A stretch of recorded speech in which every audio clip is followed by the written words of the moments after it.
My biological father slammed his heavy hands onto my mahogany desk, his face flushed with a desperate, ugly rage. Blood counts for something. That fortune is part of my legacy, whether you admit it or not. He spat, gesturing wildly to his sleazy lawyer standing nervously by my office door. I sat back and looked at the man who had casually thrown me into an orphanage at 10 years old. Simply because I wasn't born a boy. He expected me to write a massive check to save him from absolute ruin. Instead, I slid a single, thin folder across the polished wood. What was inside that folder didn't just destroy his ridiculous demands, it completely erased him from my life forever. Before I tell you exactly how I crushed the man who threw me away, let me know where you're watching from in the comments. I grew up in a pristine, meticulously manicured suburb of Portland, Oregon. It was the kind of neighborhood where the lawns were clipped so short they looked like artificial green carpets, where the driveways were always free of oil stains, and where the houses all matched in a suffocating uniform shade of beige.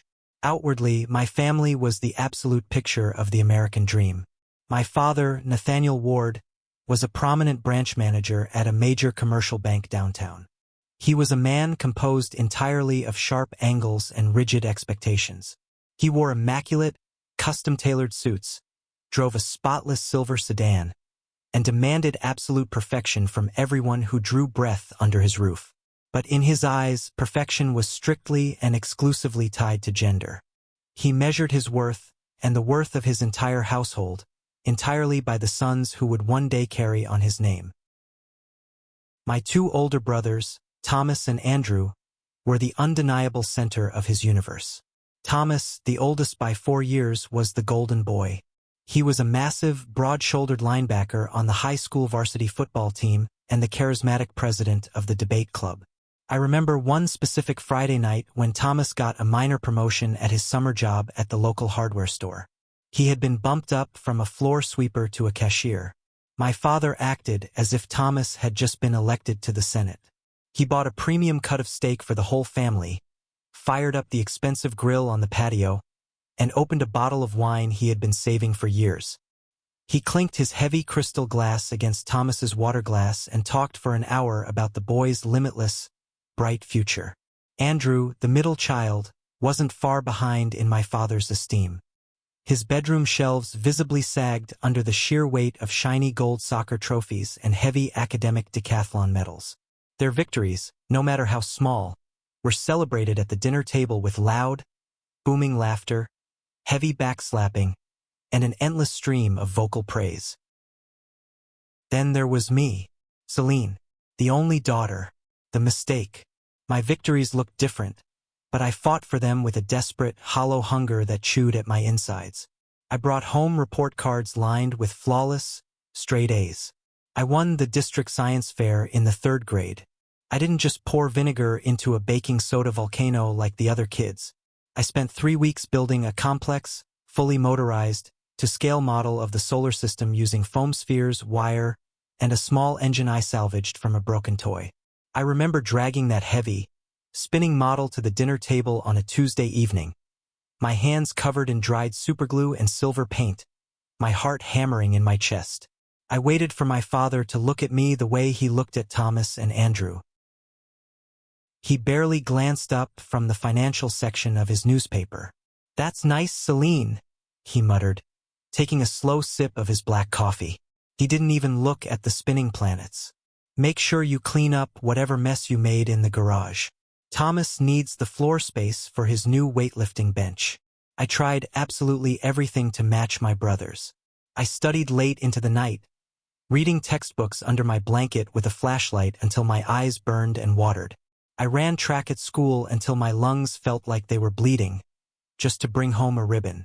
I even asked for toy trucks, building blocks, and baseball mitts for Christmas instead of dolls, thinking maybe, just maybe, if I acted more like a boy, my father would finally notice me. The approval never came. My existence was treated like a mild, persistent inconvenience, a background noise he had successfully learned to tune out. My mother, Marjorie, offered zero protection. She was a woman who had entirely erased her own personality to fit the rigid mold of a compliant, submissive wife. She stayed home, kept the massive house completely immaculate, and smoothed over my father's sharp, cruel edges with quiet, forced, terrifyingly vacant smiles. She never raised her voice. She never challenged him. She lived as though her only purpose on this earth was to keep the household running without friction. When I would cry alone in the kitchen after being ignored for the 100th time, my mother would walk over and hand me a damp dish towel. She didn't hug me. She never stroked my hair. She just pointed at the stainless steel sink. "Stop crying right now, Celine," she would say, her voice a flat, emotionless whisper. "Men don't like girls who make a fuss. Come here and learn how to scrub these cast iron pans properly. You need to know how to get the grease out. These are skills that will make you valuable one day. Valuable to a husband." She was actively teaching me to be as invisible and submissive as she was. She didn't want me to outshine my brothers because she genuinely, deeply believed my only path in life was to serve someone else. The true turning point, the beginning of my absolute nightmare, happened when I was 9 years old. My mother nervously announced over dinner that she was pregnant again. The atmosphere in the house shifted overnight. My father was ecstatic, slamming his fist on the table in joy, but his happiness was entirely conditional. He declared, with an absolute terrifying certainty, that the baby would be a boy. He didn't wait for a doctor's confirmation. The very next weekend, he bought 3 gallons of sky blue paint and completely remodeled the spare guest room. He bought a tiny leather baseball glove, a miniature football jersey, and framed posters of vintage sports cars, nailing them to the walls himself. When the ultrasound finally confirmed it was indeed a male, my father threw a massive barbecue in the backyard, inviting all his banking colleagues to celebrate his virility. When my little brother, Daniel, was finally born, the dynamic in the house didn't just change. It shattered into jagged pieces. I remember standing in the doorway of the hospital room, clutching the doorframe. My father was holding the screaming, red-faced infant, tears of actual, genuine joy welling in his eyes, an emotion I had never, ever seen him display in my entire life. He held the baby up to the fluorescent light and looked at my exhausted mother. "He's perfect, Marjorie. The true heir. The one who's going to complete this family. The true heir." The words slammed into my small chest like a physical punch. I was 10 years old, standing just a few feet away, but I felt like I had been violently shoved out of a moving car. I realized then that my father didn't just prefer boys. He viewed me as a genetic mistake, a massive waste of space. Over the next few months, as the house revolved around baby Daniel, I became entirely invisible. But being invisible wasn't enough for my father. As I grew older, I was taking up resources. I was a financial liability in a house run by an accountant. The moment that broke my childhood, the memory that is burned into the back of my eyelids, happened late on a freezing Tuesday night in November. I had snuck out of my bedroom to get a glass of water from the kitchen. The hallway was pitch black. As I tiptoed past my father's home office, I saw the heavy oak door cracked open just an inch. A sliver of yellow light spilled onto the carpet. I heard my father's deep voice, laced with a cold, terrifying calculation. "We have 3 boys to put through university now, Marjorie," he said, the sound of ice clinking in his whiskey glass echoing in the quiet room. "The college fund is going to be stretched incredibly thin. We need to prioritize the investments that will actually yield a return." "I know, Nathaniel," my mother replied, her voice trembling slightly, barely audible over the hum of the heating vent. "But what are you suggesting we do?" "I'm suggesting we fix the mistake we made 10 years ago," he said bluntly, without a single ounce of hesitation. "She's a massive drain on our resources, and honestly, she doesn't fit in here. She's always staring at me, always sullen. I've been talking to a lawyer downtown who specializes in family law. If we claim she has severe, unmanageable psychological issues, if we say she's shown aggressive behavior and is a danger to the new baby, the state will step in. They'll take her away. It's a clean break. The state takes the financial burden of feeding and housing her, and we can focus all our capital on the boys." I stopped breathing. The floorboards beneath my bare feet felt like blocks of solid ice. I pressed my hands hard over my mouth to muffle the violent sob tearing up my throat. "Nathaniel, she's our daughter," my mother whispered. It was the weakest, most pathetic defense I had ever heard. "She's a liability," he snapped, his voice sharp like a cracking whip, "and I won't let her jeopardize Daniel's future. We start laying the groundwork tomorrow. I want her gone before Christmas." I didn't sleep a single minute that night. I lay in my bed, staring blindly at the ceiling, my small body completely rigid with a terror so deep it made my bones ache.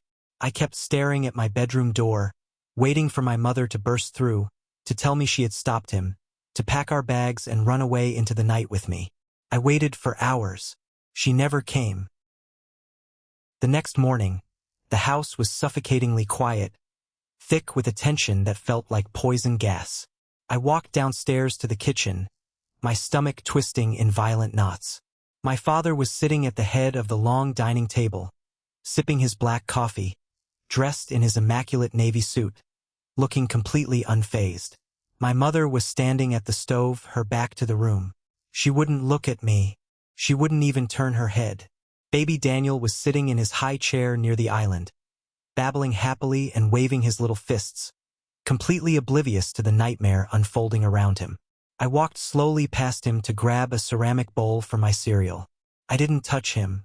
I didn't even look in his direction. Suddenly, Daniel let out a sharp, piercing shriek.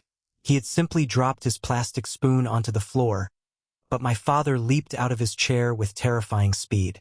His chair knocked backward, crashing loudly onto the hardwood floor. "What did you do to him?"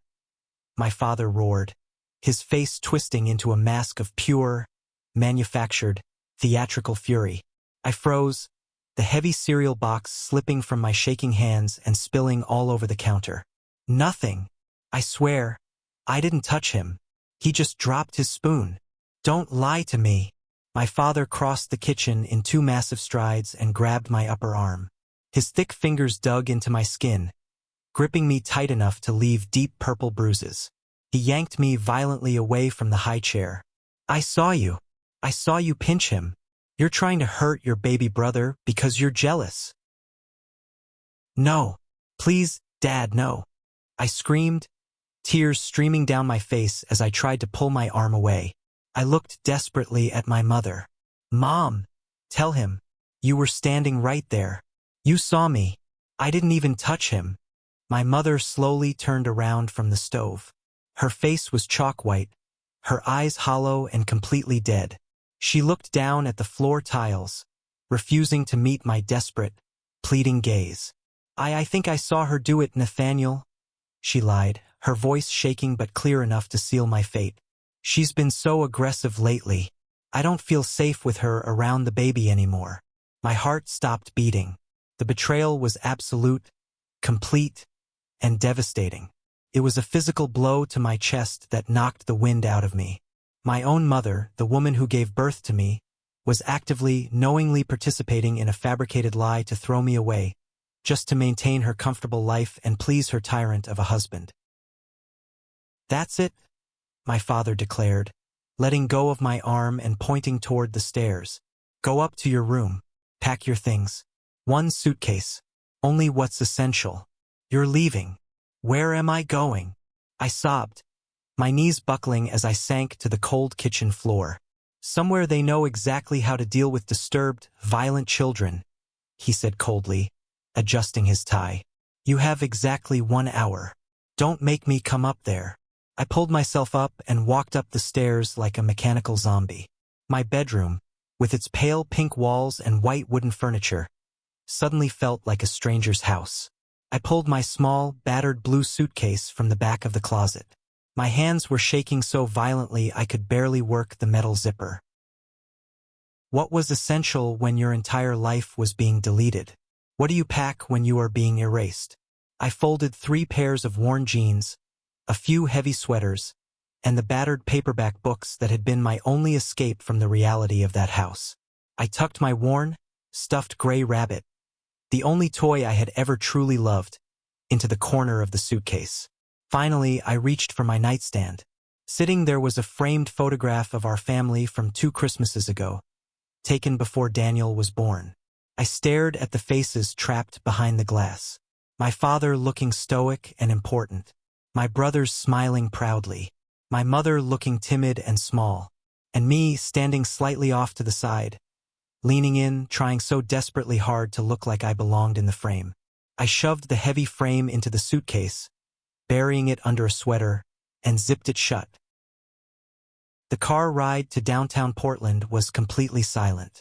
The sky outside was a heavy, damp gray, mirroring the absolute dread pooling in my stomach. Cold rain streaked down the tinted windows. My father drove with a relaxed, easy grip on the steering wheel, as if he were just running a routine errand to the dry cleaners. My mother sat in the passenger seat, staring straight ahead, completely mute. He pulled the car up to a squat, depressing brick building surrounded by a cracked concrete parking lot. The faded sign out front read, Department of Human Services, Family and Child Services. We walked inside. The lobby was a miserable place. It smelled heavily of stale, burnt coffee, wet wool, and industrial pine floor cleaner. A tired-looking woman with a heavy clipboard and thick glasses met us at the front desk. She ushered us down a long hallway lined with peeling paint into a cramped, windowless office illuminated by buzzing fluorescent lights. My father sat down in a plastic chair and immediately popped open his expensive leather briefcase. He pulled out a thick stack of legal documents. His lawyer had prepared everything perfectly. He had found the exact loophole to dump me without facing abandonment charges. As we discussed extensively on the phone, my father said, his voice smooth, authoritative, and perfectly professional, we are voluntarily relinquishing custody. Her behavioral issues have escalated far beyond our control. We fear for the safety of our infant son. It's a tragic situation, but as a father, I have to protect my family. The social worker looked at me. I was sitting rigidly in a hard plastic chair in the corner, clutching my blue suitcase tightly against my chest. I didn't look dangerous. I looked exactly like what I was. A terrified, broken, hyperventilating 10-year-old girl. But the paperwork was signed. The legal loophole was secured. My father was wealthy, well-connected, and intimidating. The underfunded state agency wasn't going to fight a drawn-out legal battle with him. Mrs. Ward, the social worker said gently, pushing a pen across the desk. Are you completely in agreement with this? I need you to understand that once you sign these custody surrender forms, you are legally severing all your rights as a parent. You will have no claim to her. My mother picked up the cheap plastic pen. Her hand trembled so much the pen tapped against the desk. She looked over her shoulder at me for one split second. I saw a flicker of profound guilt in her eyes, but it was quickly swallowed by her lifelong cowardice. She looked down at the paper and signed her name in quick, jerky strokes. She stood up, her posture hunched. I'm sorry, Celine, she whispered, not looking at me. You'll understand when you're older. No, she won't, my father snapped, snapping his briefcase shut with a loud click. He didn't even glance in my direction. He turned to the social worker, shook her hand firmly like a businessman closing a successful merger, and walked out the door. My mother followed him like an obedient shadow. The heavy office door clicked shut. They were gone. Just like that. 10 years of my life, my entire history, erased with a signature. That night, I was placed in an emergency intake group home. I was assigned a narrow, squeaky cot in a dark room with 3 other girls. The cheap sheets smelled strongly of bleach and old sweat. The air was thick with the sound of quiet, muffled sobbing coming from the bed across the room. I sat up on my cot in the dark. I unzipped my suitcase, dug through my clothes, and pulled out the framed family photograph. I traced my finger over my father's face, then my mother's. The pain in my chest was so intense, so physically agonizing, I genuinely thought my ribs would snap in half. But then, as I stared at the people who had discarded me like garbage, something shifted deep inside me. The sorrow burned away like fog under a hot sun, leaving behind a cold, hard, unbreakable anger. I pressed both my thumbs against the center of the glass. I pushed hard until it spider-webbed and cracked. I pulled the photograph out of the ruined frame, ripped it straight down the middle, separating myself from them forever, and dropped the torn pieces into the small metal trash can by the bed. I wiped my eyes with the back of my hand. In the absolute silence of that bleach-scented room, I made a blood promise to myself. I would never, ever beg anyone for love again. I would never cry for the people who threw me away. And I would survive this no matter what it took. The emergency group home was just a temporary holding tank, a brief layover before being thrown into the deep, turbulent, unforgiving waters of the American foster care system. It was a brutal, rapid-fire education in how little a child's life actually mattered when there was no blood attached to it, and no money to be made off of it. My first permanent placement was a dilapidated, rotting house on the far east side of Portland. 6 other foster children were crammed into 3 tiny, poorly ventilated bedrooms. The foster parents, a heavily tattooed man who constantly smoked on the porch, and his chronically exhausted, chain-smoking wife, operated the house less like a family and more like a low-budget, poorly managed penal colony. They were clearly and unapologetically in it solely for the monthly state stipend checks. To them, we weren't children, we were a salary. Survival in that house meant learning to become a shadow. The older kids, teenagers who had been hardened and brutalized by years bouncing around the system, were ruthless. They stole food from the younger ones, claimed the best, thickest blankets during the freezing winters, and established a vicious hierarchy based entirely on physical intimidation. I learned very quickly that crying made you a prime target. Speaking up got you shoved down the stairs when the foster parents weren't looking. I became a ghost. I learned how to walk across the warped floorboards without making a single sound.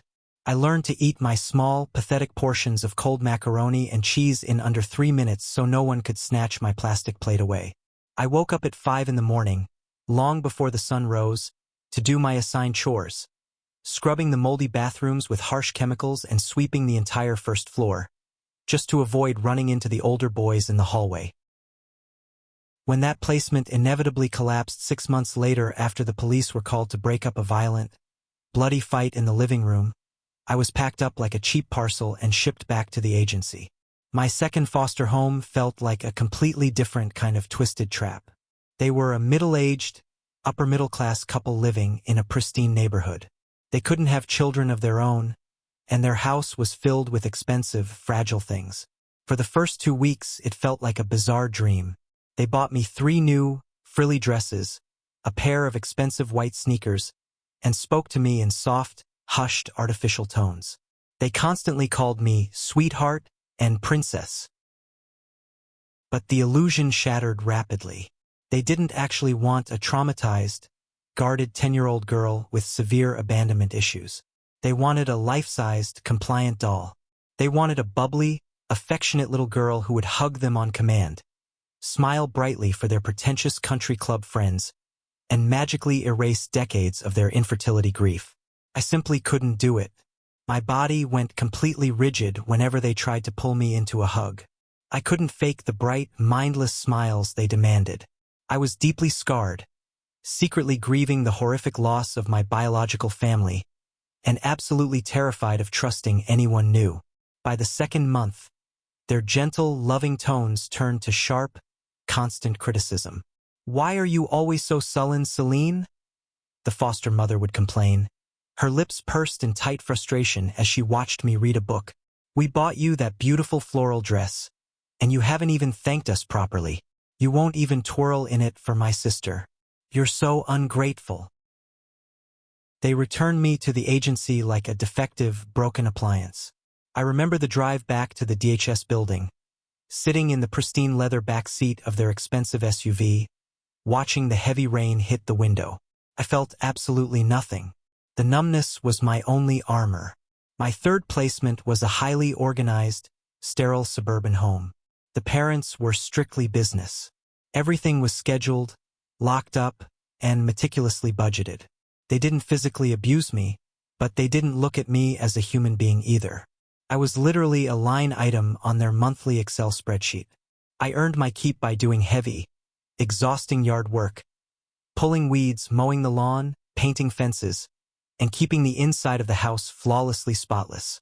Their smiles never reached their eyes, and I quickly stopped expecting them to. Through all this endless chaos, I clung desperately to the one thing nobody could take away from me, my brain.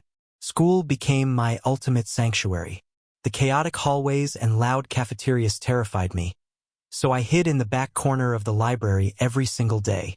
I buried my nose in thick history textbooks. I completed massive extra credit assignments that weren't even required. I maintained a flawless, untouchable straight-A record. My teachers constantly praised me for being a model, studious, quiet student. But they were looking at me all wrong. They saw academic discipline. They didn't see that my absolute silence and my manic obsession with grades was an extreme defense mechanism. I genuinely believed that if I was perfect on paper, the state wouldn't send me to a worse house. I believed my intelligence was the only shield I had left to keep myself from being destroyed. The only person who saw through my flawless, invisible act was my assigned social worker, Elena Torres. Elena was a terrifying force of nature. She was a fiery, sharp-eyed woman who constantly carried a massive, overstuffed clipboard, wore sensible shoes, and drank terrible, bitter agency coffee from a battered thermos. Unlike the dozens of other overworked social workers who just ticked boxes on a form and rushed through their mandatory monthly visits, Elena actually looked directly at me. During one of her visits to my third foster home, we sat across from each other at the sterile, glass dining room table. The foster mother hovered in the kitchen, pretending to wipe down the counters, clearly trying to listen in. Elena reviewed my pristine report card. She didn't smile. She didn't offer fake praise. She just tapped her cheap pen against the paper. "You're brilliant, Celine," she said, her voice low and intense, keeping it quiet enough that the woman in the kitchen couldn't hear a word. "But you're hiding behind these grades. You're building a massive fortress out of A+. You think if you don't make a sound, if you don't take up any space, nobody can hurt you." I kept my eyes glued to the glass table. I didn't say a single word. My jaw was clenched so tight my teeth ached. "You can't live your whole life holding your breath, kiddo," Elena continued softly, leaning in closer. "You're 11 years old. You're supposed to be loud. You're supposed to make messes. You're supposed to make mistakes." She reached into her battered leather tote bag and pulled out a thick manila folder. It looked different from the standard state files. "I have a new file for you," she said. I instantly tensed up, my heart rate spiking. A new file meant a new house, new rules, new people to avoid, new ways to be disappointed. "I'm fine here," I whispered defensively, crossing my arms tight over my chest. "I do my chores. I don't cause trouble. Don't move me." "I know you don't cause trouble," Elena sighed, rubbing the bridge of her nose. "But you're not living here, Celine. You're just surviving. And I found someone who doesn't want a perfect, silent child. He doesn't want a free maid. He just wants a kid who needs a home." She slid the folder across the table until it touched my hands. "His name is James Calder. He's 62 years old. He's a widower. He lives out near the hills. He specifically asked the agency for an older child. Someone the system usually completely gives up on." I stared at the closed folder. 62. A widower. It sounded like an absolute recipe for disaster. Why would an old man living alone want an 11-year-old girl with extreme baggage? What did he expect from me? "I won't call him Dad," I said, my voice hard, cold, and defiant, testing Elena's patience, trying to make her take the folder back. Elena just smiled, a genuine, warm smile that reached her eyes. "He doesn't want you to. He just wants to meet you. Come on, Celine. Give me one single afternoon. If you hate it, if you get a bad feeling, I'll bring you right back to this perfectly clean, perfectly miserable house. I promise." I looked at the folder again. Calder. It was just a name on a piece of paper. I didn't know it yet, But that piece of paper was the exact map that would lead me out of hell. The following Tuesday, I sat rigidly in the passenger seat of Elena's battered, noisy sedan as we wound our way out of the city and up through the lush, rain-soaked, winding roads of the West Hills. My stomach was in tight knots. We turned down a long, tree-lined gravel driveway that ended in front of a stunning, sprawling craftsman-style home.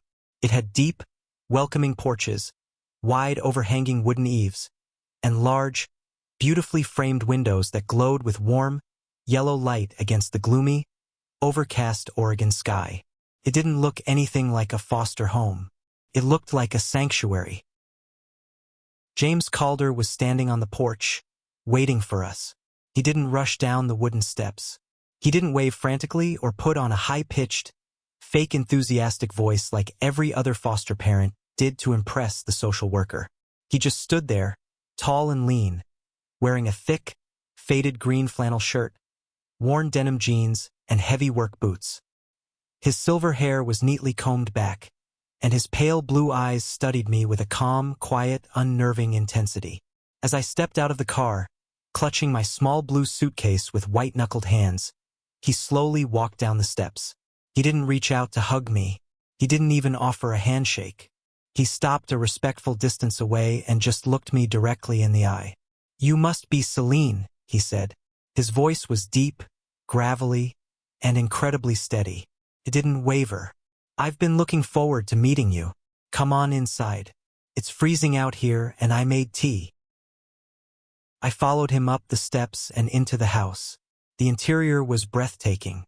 Polished, dark hardwood floors, massive built-in bookshelves crammed with heavy, worn volumes, and the rich, comforting smell of cedar wood and roasting chicken filled the air. There was a real fire crackling in the massive stone fireplace in the living room. It was the warmest, most inviting place I had ever been in my life. James led me down a wide hallway to a room at the very end. He opened the solid wood door and stepped aside, gesturing for me to go in. I walked in cautiously. The room was incredibly spacious, with a large bay window looking out into the dense, green forest behind the house.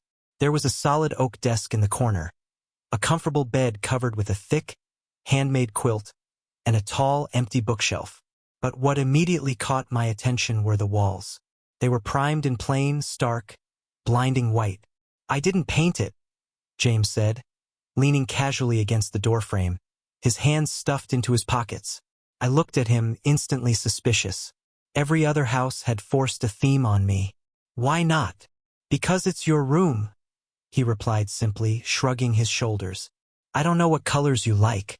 I don't know if you like blue or green or black. I figured you should pick the paint yourself.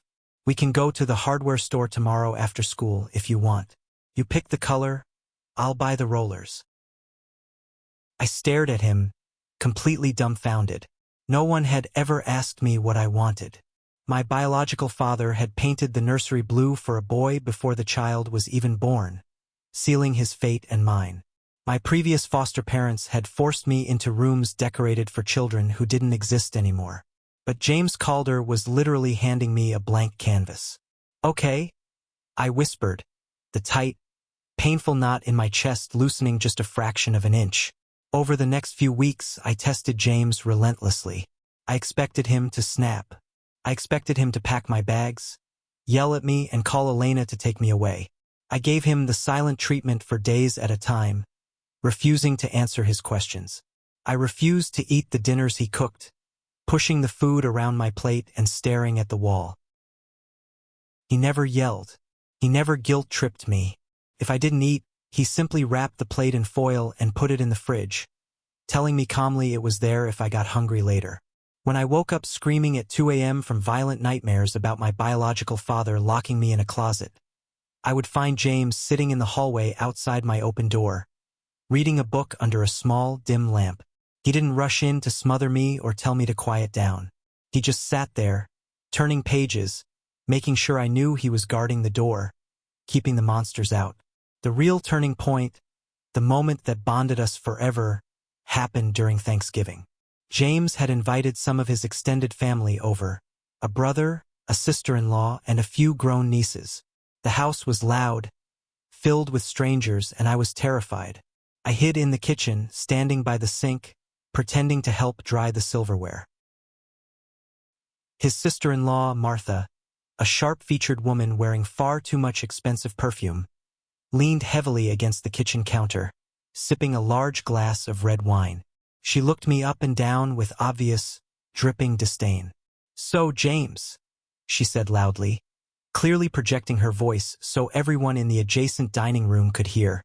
"Is this the charity case? Are you sure you know what you're doing? Taking in a troubled, older preteen from the state? You don't know what kind of bad blood she has. At your age, you should be relaxing, taking cruises, not playing savior to someone else's genetic problem." My blood ran ice cold. The heavy silver fork I was holding clattered loudly into the stainless steel sink.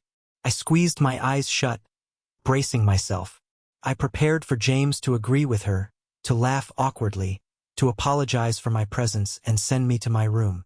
Instead, I heard the heavy, violent thud of a large carving knife hitting the wooden cutting board.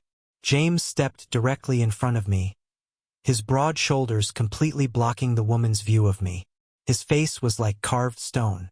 The easygoing, gentle man was instantly gone, replaced by a fierce, terrifying protector. "Martha," James said, his voice dropping to a dangerous, icy register that made the hairs on my arms stand up. "Put your wine glass down on the counter. Get your coat. You're leaving right now." The kitchen went dead silent. "Excuse me?" she stammered, her face flushing a deep, embarrassed red.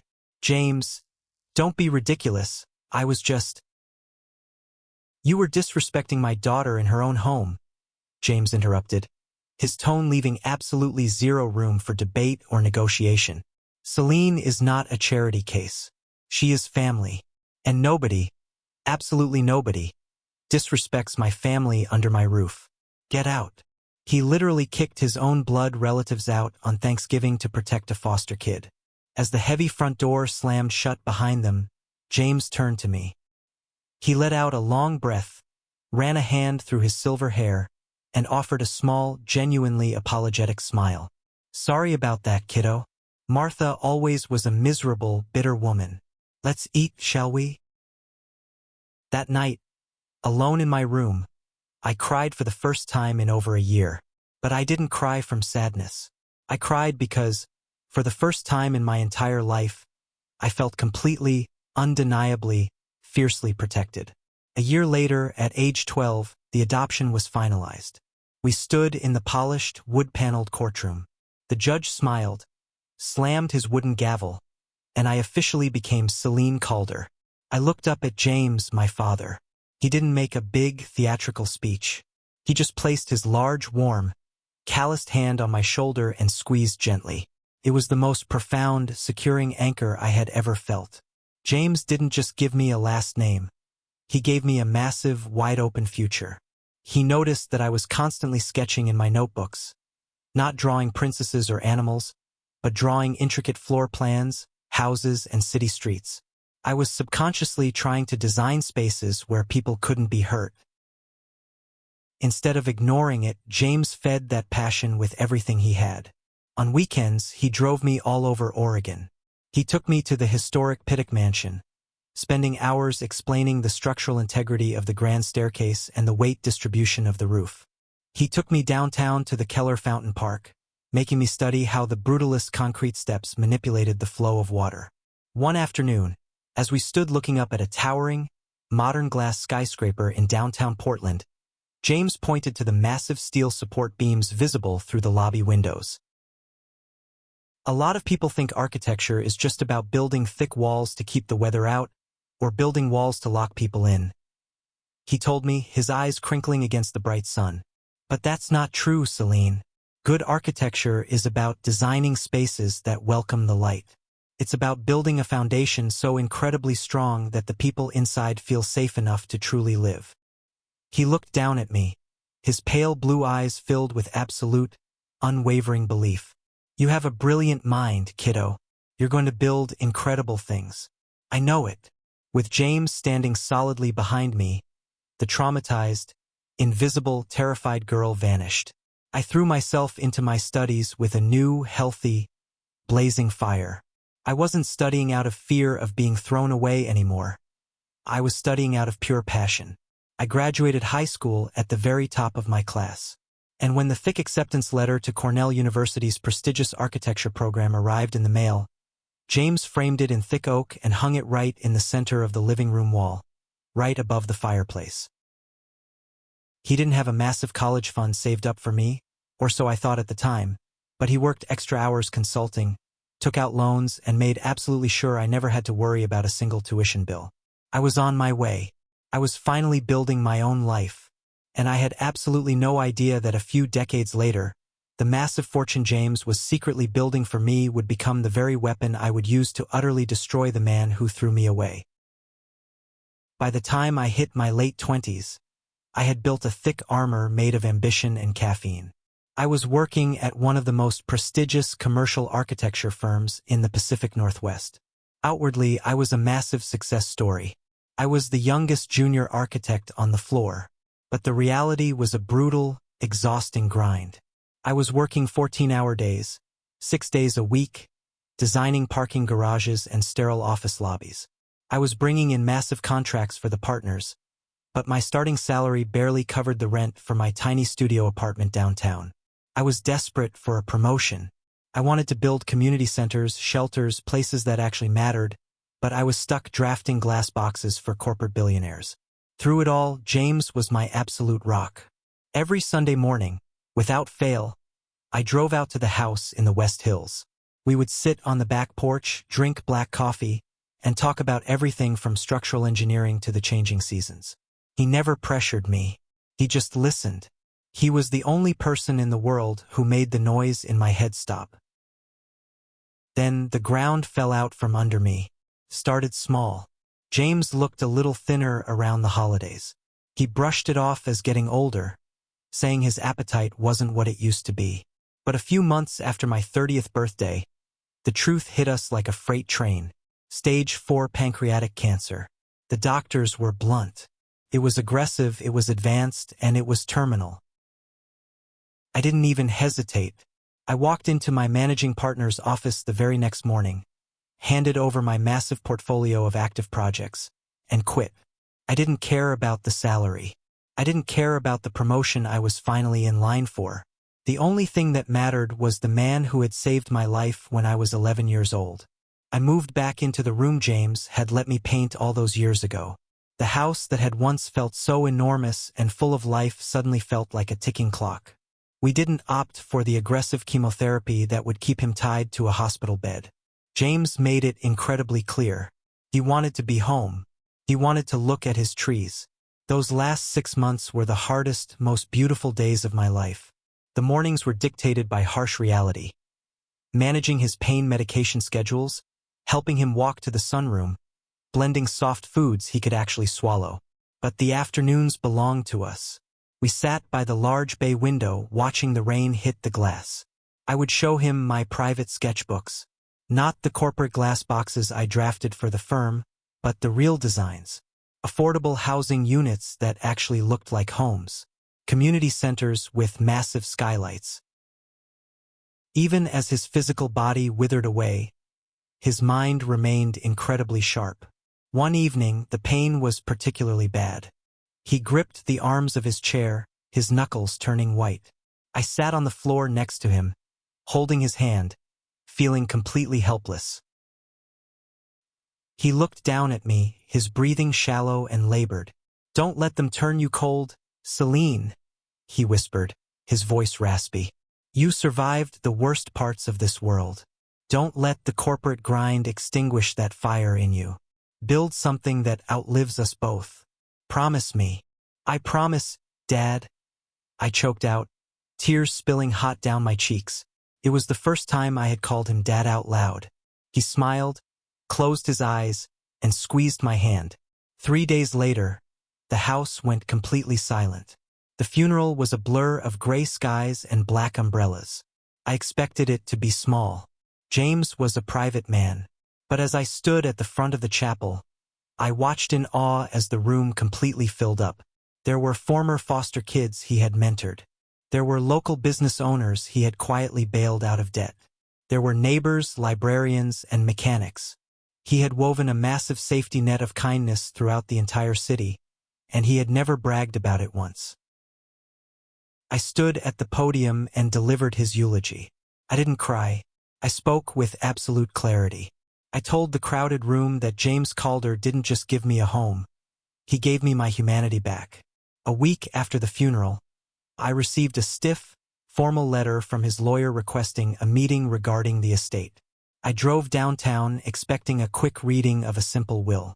I assumed he had left me the house in the West Hills and whatever modest savings he had in his checking account. I was fully prepared to go back to the grueling corporate grind to pay the property taxes. I sat down in the lawyer's plush leather chair. The man adjusted his glasses, broke the seal on the heavy envelope, and handed me a thick stack of financial documents. I looked at the bottom line on the first page. I blinked. I rubbed my eyes and looked again. The numbers didn't make any sense. James Calder had not been a simple middle-class retiree. Before his wife passed away decades ago, he had owned a massive logistics company. He had sold it quietly, taken the capital, and invested it with surgical precision into commercial real estate and tech stocks over the span of 30 years. He lived in flannel shirts and drove a 10-year-old truck by choice, not necessity. The total value of the estate, the liquid assets, the property portfolio, the trust accounts, all of it was left entirely to me. The inheritance totaled over $27 million. I dropped the paper onto the desk. The air left my lungs. 27 million. It was an unfathomable amount of wealth. I sat in that quiet office, staring at the polished wood desk, and the realization hit me with the force of a physical blow. James had known. He had known the exact kind of financial anxiety I carried from my childhood. He knew my biological father had thrown me away to protect a college fund. James had quietly, diligently built a massive, unbreakable fortress of financial security around me, and he never breathed a word of it until he was gone. He didn't leave me money to buy expensive cars. He left me the power to never be at the mercy of anyone ever again. It is impossible to keep a $27 million inheritance quiet. The local business journals picked up the story of the massive transfer of commercial real estate. Within 2 weeks, my name and a terrible corporate headshot were splashed across local news websites. The headline read, "Local architect inherits massive Calder fortune." I hated the attention. My phone blew up with messages from distant acquaintances suddenly wanting to grab coffee. Corporate firms that had previously rejected my resumes were suddenly calling with partnership offers. But the absolute worst consequence of that headline arrived on a rainy Tuesday afternoon, exactly 3 months after James passed away. I was at the house in the West Hills, packing up some of James's old books for donation. The doorbell rang. The sound echoed sharply in the quiet house. I wiped the dust off my jeans and walked to the front door. I looked through the side glass panel and my heart stopped dead in my chest. Standing on my porch was a man I hadn't seen in over 2 decades. He looked much older, smaller, and incredibly worn down. His hair was completely white, his shoulders slumped, and the sharp, immaculate suits of his banking days had been replaced by a cheap, ill-fitting sport coat. But I recognized that face instantly. It was the face that had haunted my nightmares. Nathaniel Ward, my biological father. Standing right behind him, holding a worn leather briefcase, was a sleazy-looking man in a cheap suit. A lawyer. My hands started to shake. The 10-year-old girl inside me wanted to run and hide in the closet. But the 30-year-old woman, the woman James Calder had raised, took a deep breath, unlocked the deadbolt, and pulled the door open just a few inches. Nathaniel offered a weak, practiced smile. It didn't reach his eyes. "Celine," he said, his voice raspy. "It's me, your father. I know exactly who you are," I said, my voice dangerously calm. "What do you want?" "I've been looking for you for years," he lied smoothly, taking a half-step forward as if he expected me to invite him in. "When I read the news about your situation, I knew it was a sign. It's time to heal the past." It's time to make things right. Family belongs together. I stared at him. The sheer, unadulterated audacity of the man made my blood boil. You didn't look for me, I stated flatly. You threw me away like garbage because I was a girl. You haven't cared if I was dead or alive for 20 years. You read a headline about money. Don't insult my intelligence. His fake smile faltered. The lawyer stepped forward, clearing his throat. Ms. Calder, please. Mr. Ward has been through a tremendous amount of hardship. We are simply hoping for a private, out-of-court discussion regarding a fair portion of the estate. He is your biological father. In the eyes of public opinion, you owe him a debt of gratitude for bringing you into this world. I let out a harsh, bitter laugh. A debt of gratitude? I owe you nothing. Get off my porch before I call the police. I slammed the heavy wooden door right in their faces and threw the deadbolt. I leaned back against the wood, my heart hammering against my ribs. I didn't panic. I went straight to my desk, opened my laptop, and called the most ruthless private investigator in Portland. I paid him a premium retainer and gave him Nathaniel Ward's name. I want everything, I told him. Financials, real estate, family history. Rip his life wide open. 3 days later, the PI sat in my living room and handed me a thick, damning dossier. The picture it painted was incredibly satisfying. Nathaniel Ward's perfect, arrogant life had completely imploded. Karma had absolutely destroyed him. He had developed a severe gambling addiction in his 50s, funneling his massive banking salary into offshore casinos. The financial strain had led to a brutal public divorce from my mother, Marjorie. She had taken whatever scraps of money were left and moved to Florida, cutting off all contact with him. But it got better. His precious sons, Thomas and Andrew, the golden boys he had sacrificed me for, they despised him. When Nathaniel tried to drain their trust funds to pay his gambling markers, they legally completely severed ties with him. They changed their phone numbers. They refused to let him see his grandchildren. The man was drowning. He had been fired from the bank for embezzling client funds to cover his tracks. He was facing multiple civil lawsuits. The bank was actively foreclosing on his final, heavily mortgaged property. He was literally weeks away from being homeless. He didn't come to my door looking for a daughter. He came looking for an ATM. The next morning, his sleazy lawyer called my phone. I put him on speaker. Ms. Calder, the lawyer said, his tone slick and threatening. My client is prepared to go to the local press. He has an incredibly compelling story.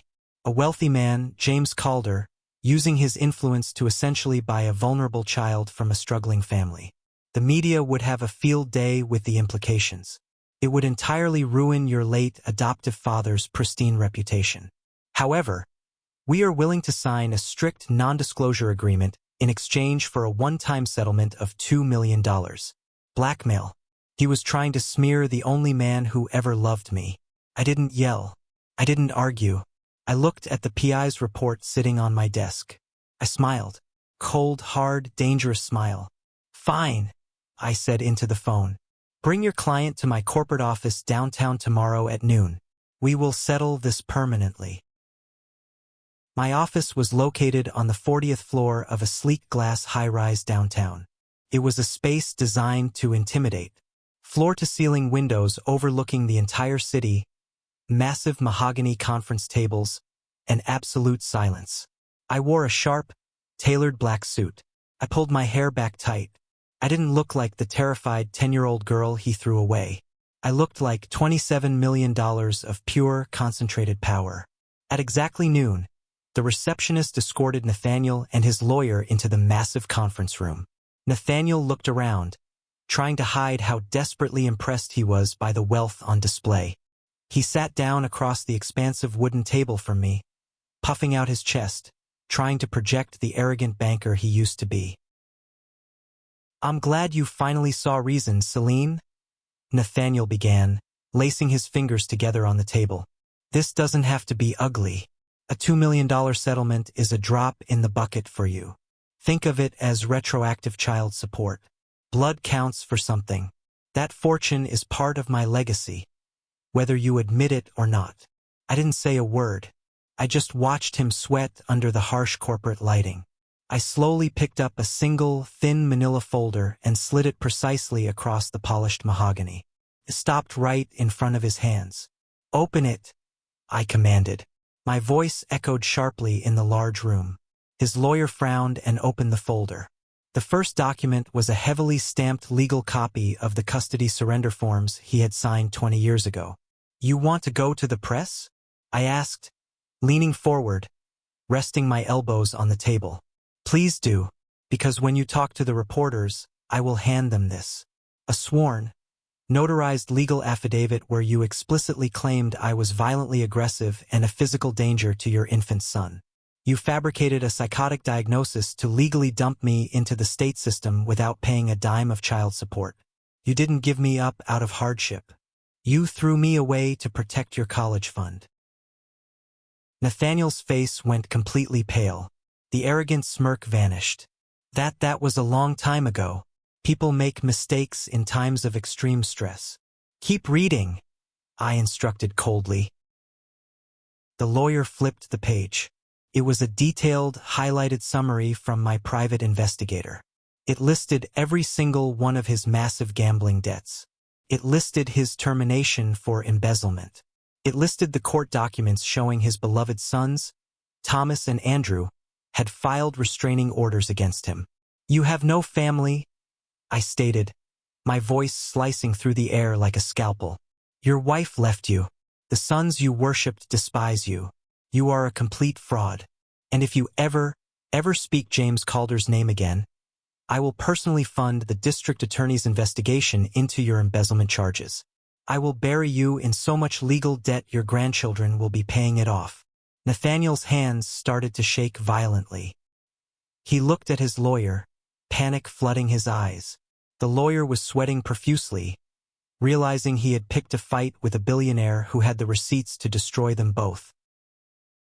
You can't do this," Nathaniel stammered, his voice cracking. "I'm your father. I'm about to lose my house. The bank is foreclosing on Friday. I'll be out on the street." I leaned back in my leather chair. This was the moment. The exact moment I had waited 20 years for. "I know the bank is foreclosing," I said softly, a dark satisfaction blooming in my chest, "because yesterday afternoon, my investment firm purchased the distressed debt portfolio from your lender." Nathaniel froze. His jaw physically dropped. "What? I bought your debt, Nathaniel?" I said, looking him dead in the eyes. "I own your mortgage. I own your house. I own the roof over your head."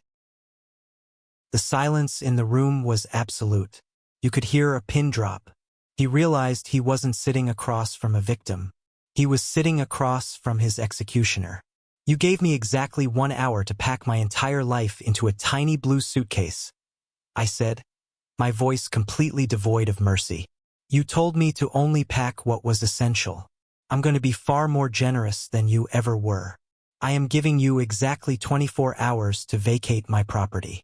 If you are not gone by noon tomorrow, the sheriff will physically drag you out onto the curb." "Celine, please," he begged. Actual tears welled up in his eyes. The great, powerful Nathaniel Ward was reduced to a weeping, pathetic shell. "I have nowhere to go. I have no money. Please, I'm begging you. I made a promise to myself the night you left me in that orphanage," I replied, standing up from the table. "I promised I would never beg anyone for love, and I certainly don't respond to beggars. Get out of my building." I turned my back on him and walked out of the conference room. I didn't look back. The security guards escorted them to the elevators. I watched from the glass walls of my office as he stumbled out onto the rainy pavement, completely broken, utterly defeated, and entirely erased from my life. It was the most satisfying breath I had ever taken. 2 weeks after I evicted Nathaniel Ward from his house, an unexpected email landed in my private inbox. The subject line simply read, "It's Jason." Jason, the middle brother, the one who had always stayed quiet, head down, terrified of my father's wrath. The email was long, awkward, and incredibly painful to read. He didn't ask for a single dime. He didn't ask for a loan. He just apologized. He apologized for being a coward when we were kids.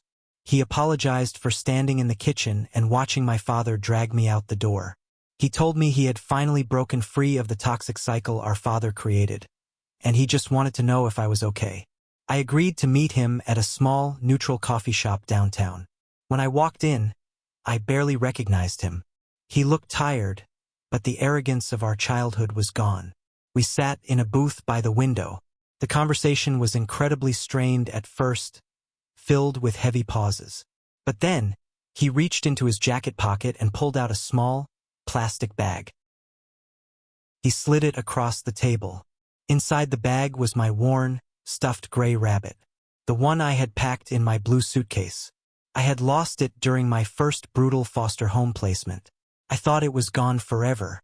I tracked down the agency files, Jason said quietly, looking down at his coffee. I found the first house they sent you to. I went there a few years ago. The people who ran it had thrown a bunch of stuff in the attic. I dug through it for 3 days until I found it. I know it doesn't fix anything. I know it doesn't erase what we did. But I wanted you to have it back. I stared at the rabbit. The anger that had fueled me for decades softened, just slightly. I didn't fall into his arms crying. The damage was too deep for a miraculous, movie-style reconciliation. I established incredibly strict boundaries. But as I took the rabbit and put it in my bag, I nodded. It was a tentative step, a severely damaged bridge that might one day hold weight again. I left the coffee shop feeling lighter than I had in years. The past was finally dealt with. It was time to build the future. I took the $27 million James Calder left me and I went to work. I didn't buy a yacht.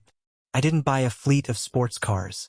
I bought 3 massive, abandoned commercial lots in the Portland area. I designed the buildings myself. No sterile glass boxes. No cold concrete. I designed warm, beautiful, heavily fortified structures with massive windows, interior courtyards, and state-of-the-art security. I founded the Calder Foundation for Family Futures. Our primary mission was incredibly specific, providing high-quality, completely free, transitional housing, college funding, and intensive mental health counseling for young adults who were aging out of the American foster care system. The kids who had survived the nightmare I survived. 2 years later, we held the grand opening ribbon-cutting ceremony for our flagship building. The local press was there, the mayor was there, but the only people I cared about were the 50 young adults standing behind me, holding the keys to their very first real apartments. I stood at the podium under the bright Oregon sun. I looked out at the crowd. I reached up and touched the simple silver key pendant hanging around my neck, the very first key James Calder had ever given me. Family is not defined by blood, I said into the microphone, my voice ringing clear across the courtyard. Blood is just an accident of biology. Blood is what they use to chain you down. True family is a choice. It is the commitment to show up. It is the people who pick you up out of the dirt, dust you off, and choose to love you every single day, even when it's hard. When we actively choose each other, we build something infinitely stronger than a simple inheritance. We build a fortress. After the applause died down, the crowd mingled. I walked toward the entrance of the new building. A little girl, no older than 10, the exact age I was when my world ended, was standing near the doors. She was a younger sibling of one of our new residents. She looked terrified, clutching a small, battered backpack. I crouched down to her eye level. I didn't overwhelm her. I just smiled, a real, genuine smile. I held out my hand. She looked at my hand for a long moment. Then, slowly, she reached out and took it. Her grip was tight. I stood up, holding her hand, and together, we walked through the front doors, stepping out of the cold, and walking directly into the light. Thank you for sticking around and listening to my story. It's not easy to dig up those old ghosts, but if it helps even one person realize their worth, it was absolutely worth telling. I hope this resonated with you in some way, whether you've dealt with a toxic family or you're just trying to find your own path in the dark. Have you ever found yourself in a similar situation? Have you ever had to completely cut off toxic family members to save your own sanity? Let me know in the comments. I read every single one of them. Now, if you are still here, listening to my voice right at this very second, I have a special request for you. You belong to a very rare group of people. I want you to go down to the comments right now and simply type the letter W. W stands for winner. That is our secret code. It's the sign of the 1% Club, the incredible people who actually stick around to the very end of the journey. When I see that W, I know exactly who my real community is. If my story moved you, please hit that like button, and don't forget to follow the channel so we can keep sharing these journeys together. Stay strong, keep building your future, and I will see you in the next video.